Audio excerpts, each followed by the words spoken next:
Hello friends, welcome to my YouTube channel career space. আশা করি আপনারা সবাই ভালো আছেন। আজকে এই মুহূর্তে নিয়োগ সংক্রান্ত বিষয় নিয়ে যে সবচেয়ে গুরুত্বপূর্ণ আপডেট উঠে এসেছে, বিস্তারিত সেই সম্পর্কে আলোচনা করব। তাই ভিডিওটি অবশ্যই শেষ পর্যন্ত দেখবেন, না হলে কিছু গুরুত্বপূর্ণ তথ্য মিস করতে পারেন। বন্ধুরা, শিক্ষা সংক্রান্ত ও চাকরি সংক্রান্ত সমস্ত রকমের লেটেস্ট আপডেট আপনারা এই চ্যানেলে পাবেন। তাই চ্যানেলটি এখনই সাবস্ক্রাইব করে রাখবেন এবং পাশে থাকা বেল আইকনটিকে অবশ্যই প্রেস করে রাখবেন পরবর্তী সমস্ত রকম লেটেস্ট আপডেটগুলো সবার আগে পাওয়ার জন্য।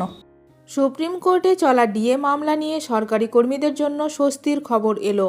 2.5 বছরে এই প্রথম সুপ্রিম কোর্টে চলা বকেয়া মহার্ঘ ভাতা বা ডিএ মামলা নিয়ে রাজ্য সরকারি কর্মীদের জন্য কিছুটা স্বস্তির খবর এলো। নিজের ফেসবুক পেজে একটি নতুন গুরুত্বপূর্ণ পোস্ট করলেন রাজ্য সরকারি কর্মচারীদের সংগঠন কনফেডারেশন অফ স্টেট গভর্নমেন্ট এমপ্লয়িজের সাধারণ সম্পাদক মলয় মুখোপাধ্যায়। জানা গেল ফের কবে বাংলার ডিএ মামলা সুপ্রিম কোর্টে উঠবে। মলয় মুখোপাধ্যায় জানান, কর্মচারীদের জানানো যাচ্ছে যে বুধবার সুপ্রিম কোর্টে প্রকাশিত অ্যাডভান্স লিস্টের প্রেক্ষিতে আগামী 25 মার্চ ডিএ মামলাটি উঠছে।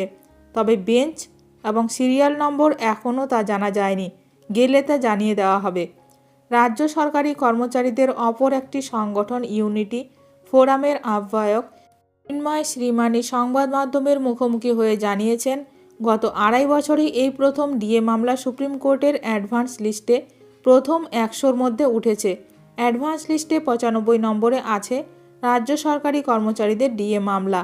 আর যে অ্যাডভান্স লিস্ট প্রকাশিত হয়েছে সেটাকে বিজয়ের প্রাক মুহূর্ত বলে দাবি করেছেন রাজ্য সরকারি কর্মচারী কনফেডারেশনের সাধারণ সম্পাদক মলয় মুখোপাধ্যায়। আগে জানিয়েছেন, ডিএ অতিরিক্ত কিছু নয়, এটি আমাদের অধিকার।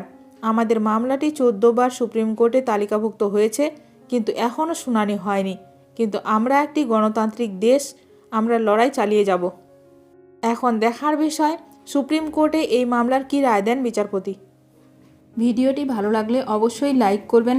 আজকের ভিডিওটি এখানেই শেষ করলাম। নতুন কোনো আপডেট নিয়ে দেখা হবে নেক্সট ভিডিওতে।